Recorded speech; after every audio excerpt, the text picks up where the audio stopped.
마가복음 5장 35절부터 43절까지의 말씀을 가지고 죽음조차 복종하는 주의 권세라는 제목으로 하나님의 말씀을 함께 상고합니다. 아직 예수께서 말씀하실 때 회당장의 집에서 사람들이 와서 회당장에게 이르되 당신의 딸이 죽었나이다. 어찌하여 선생을 더 괴롭게 하나이까? 예수께서 그 하는 말을 곁에서 들으시고 회당장에게 이르시되 두려워하지 말고 믿기만 하라 하시고 베드로와 야고보와 야고보의 형제 요한 외에 아무도 따라옴을 허락하지 아니하시고 회당장의 집에 함께 가사 떠드는 것과 사람들이 울며 심히 통곡함을 보시고 들어가서 그들에게 이르시되 너희가 어찌하여 떠들며 우느냐? 이 아이가 죽은 것이 아니라 잔다 하시니 그들이 비웃더라. 예수께서 그들을 다 내보내신 후에 아이의 부모와 또 자기와 함께한 자들을 데리시고 아이 있는 곳에 들어가사 그 아이의 손을 잡고 이르시되 달리다굼 하시니 번역하면 곧 내가 네게 말하노니 소녀야 일어나라 하심이라. 소녀가 곧 일어나서 걸으니 나이가 12살이라. 사람들이 곧 크게 놀라고 놀라거늘 예수께서 이 일을 아무도 알지 못하게 하라고 그들을 많이 경계하시고 이에 소녀에게 먹을 것을 주라 하시니라. 다시 야이로의 이야기로 이어집니다. 딸이 위독한 상황에서 예수님을 찾아와 엎드려 구했던 야이로. 그런 와중에 사람들이 와서 이야기합니다. 당신의 딸이 이미 죽었습니다. 이제 그만하세요. 야이로의 마음은 무너졌습니다. 마지막 희망이라고 믿고 예수님께 나왔지만 너무 늦은 건가요? 딸이 죽었다는 것입니다. 사람들은 입을 모아 더 이상 예수님께 기대할 것이 없다라고 말했습니다. 이제 다 끝났다는 것이죠. 하지만 주님은 달랐습니다. 그 순간 야이로에게 두려워하지 말고 믿기만 하라 이렇게 말씀하셨습니다. 이 말씀은 인간의 한계 앞에서 드러나는 하나님의 절대 주권을 보여주고 있죠. 사람의 눈에는 끝난 것처럼 보이지만 그것이 설령 죽음이라고 할지라도 하나님 앞에서는 아무것도 아니라는 것입니다. 절망은 인간의 몫이지 하나님은 전능하세요. 그 어떤 문제도 주님의 말씀 앞에서는 더 이상 문제가 될 수 없다는 것입니다. 이처럼 믿음은 현실 속에서 부정하는 것이 아니라 현실을 뛰어넘어 주님의 말씀을 신뢰하는 것입니다. 이 말씀을 보면 마치 창세기의 천지 창조를 보는 듯합니다. 흑암 속에 있었던 이 세상에 아무 질서도 없고 암흑 속에 있었던 이 세상에 하나님이 말씀하셨습니다. 빛이 있으라. 이리 말씀하시니 어둠이 물러가고 빛이 가득하게 되었습니다. 하나님께는 불가능함이 없는 거예요. 그래서 이러한 것을 알게 하시기 위하여 하나님께서는 우리에게 우리가 해결할 수 없는 불가능한 상황들을 주시고 그때 믿음을 통하여 하나님의 행하신 일들을 보게 하시는 것입니다. 우리가 해결할 수 없는 불가능한 상황들을 주시는 이유가 하나님의 전능하심을 바라보게 하시기 위함이라는 거예요.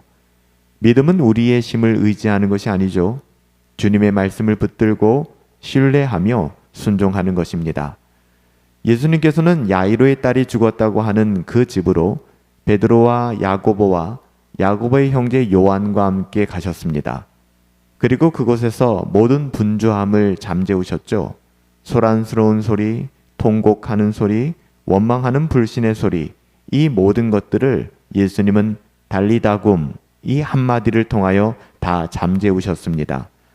주님은 기적을 보기 위해 모여든 군중들이 아닌 믿음을 가진 소수의 제자들과 믿음으로 예수님께 간청했던 야이로와 함께 이 일을 행하셨습니다. 사람들은 주님의 말씀을 듣고 비웃었죠. 죽은 사람에게 일어나라 하시며 그가 잠들었다고 하시니 어쩌면 당연스러운 반응이었을지 모르겠습니다. 불신자들에게는 언제나 이런 한계가 있는 거예요. 하나님을 신뢰하지 못하니. 하지만 하나님의 자녀들에게는 믿음이 있기 때문에 그들과는 전혀 다른 태도를 취하게 되는 것입니다. 주님은 소란스러운 불신자들을 다 내보내셨습니다. 믿음과 불신앙은 결코 한 자리에 머물 수 없는 거예요. 빛과 어둠이 함께 할 수 없는 것과 같은 이치죠. 하나님은 언제나 불신앙을 제거하셨고 믿음을 가진 자들과 함께 하나님의 역사를 이루셨습니다. 이것이 교회의 본질을 보여주는 거예요. 참된 교회는 세상의 조롱을 따라 움직이지 않고 오직 말씀과 믿음 위에 세워진 공동체입니다. 야이로의 집은 이 순간만큼은 작은 교회가 되었던 거예요. 예수님과 믿음의 제자들, 그리고 절망 속에서도 희망을 붙든 야이로, 그 안에서 주님께서는 죽음의 권세를 내모시고 생명의 역사를 보여주셨습니다.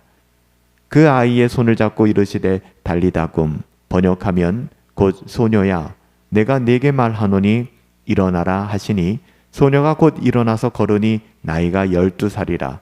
사람들이 곧 크게 놀라거늘 예수께서 이 일을 아무에게도 알리지 말라 하시고 소녀에게 먹을 것을 주라 하시니라. 예수님께서는 죽은 소녀의 손을 잡으셨습니다. 죽음은 부정한 거예요. 율법에 따르면 죽은 자의 손을 잡는 것 또한 부정에 참여하는 행위였습니다. 그런데 주님이 죽은 소녀의 손을 잡으셨습니다. 거룩하신 주님이 죽음을 만지실 때 그가 더러워지는 것이 아니라 오히려 그 부정은 사라지고 생명이 회복되었습니다. 달리다굼, 내가 네게 말하노니 소녀야 일어나라. 이 말씀은 단순한 인간적인 위로가 아니라 하나님이 하시는 창조의 명령과도 같았습니다. 죽음조차도 복종하는, 그리스도의 명령 앞에서 죽음조차도 복종하는 것을 우리는 확인하게 됩니다.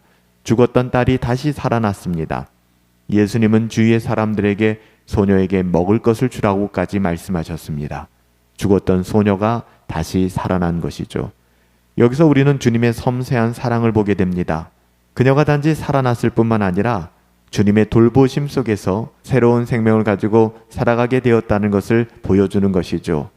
죽었던 딸이 다시 살아났을 때 예수님께서는 그녀에게 먹을 것을 주라 라고 말씀하셨어요.